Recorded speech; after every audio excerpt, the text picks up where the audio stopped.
Hello everyone. Today we are going to learn about single inheritance.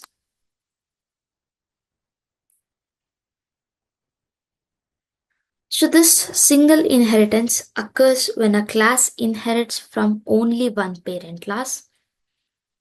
That means it looks like this. That means here you will be having a parent class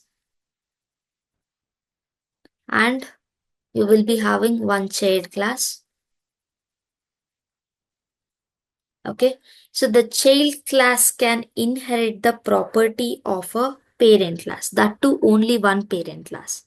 So this means the child class can inherit the properties and methods of the parent class and can also extend or override them to add a specific behavior.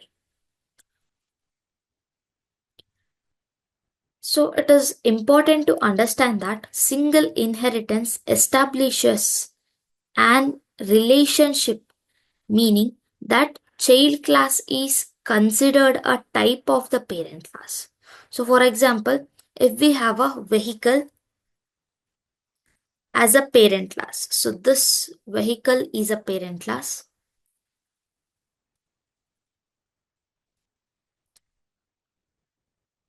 And this vehicle will be having a child class called car. So now car is a type of vehicle. You can consider like that. Okay, so that is what single inheritance says. So next we'll look into an example.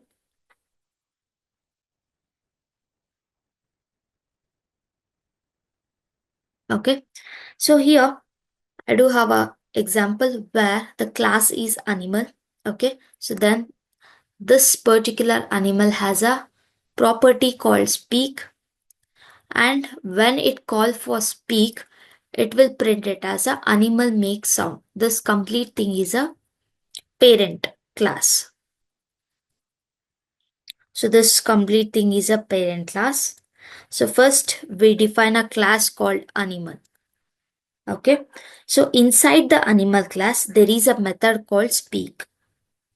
When call the print message of speak, it will print it as animal makes a sound. So this method is available to any class that inherits from animal.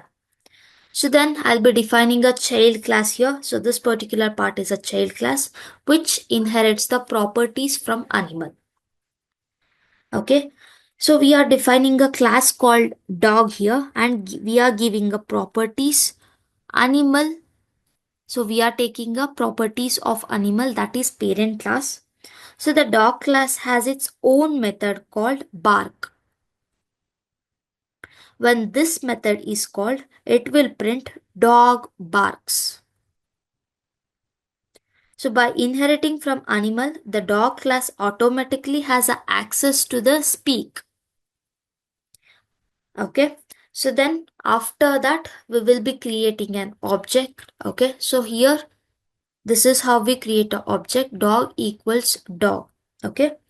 So once we are done with this, we need to call the methods from both parents and child.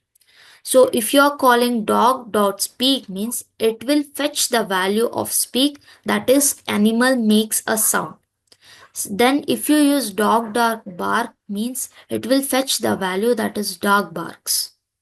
So that is what happens in single inheritance, where it will fetch the property of parent as well as the object property. Both will be printed in the output. So this is the simple code for single inheritance.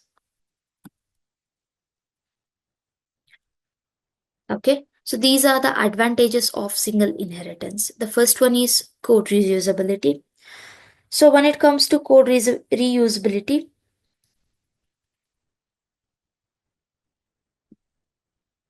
the child class can reuse the code of the parent class, which helps in reducing the redundancy and keeps the code clean.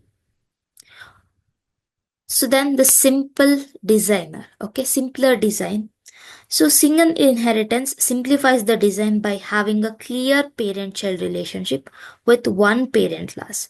Multiple child classes can be created, making the structure of the program easier to understand.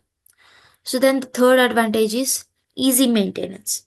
So if a change is required in the parent class, it will automatically reflect in the child class. So this makes maintenance easier as you only need to modify the parent class to affect all child classes that inherits from it. So next, we do have a topic called limitation of single inheritance. The first limitation is less flexibility. So in the single inheritance may become limiting when we need more complex behavior shared between the multiple classes. For example, if you want a class to inherit behavior from more than one parent class, single inheritance won't allow that. So then you do have a limitation, that is limited code reuse. Unlike multiple inheritance, where a child class can inherit from multiple parent classes, here the single inheritance only allows code reuse from a single class. So this can make it harder to share functionality between the different classes. So this will be the end of topic, that is single inheritance. Thank you.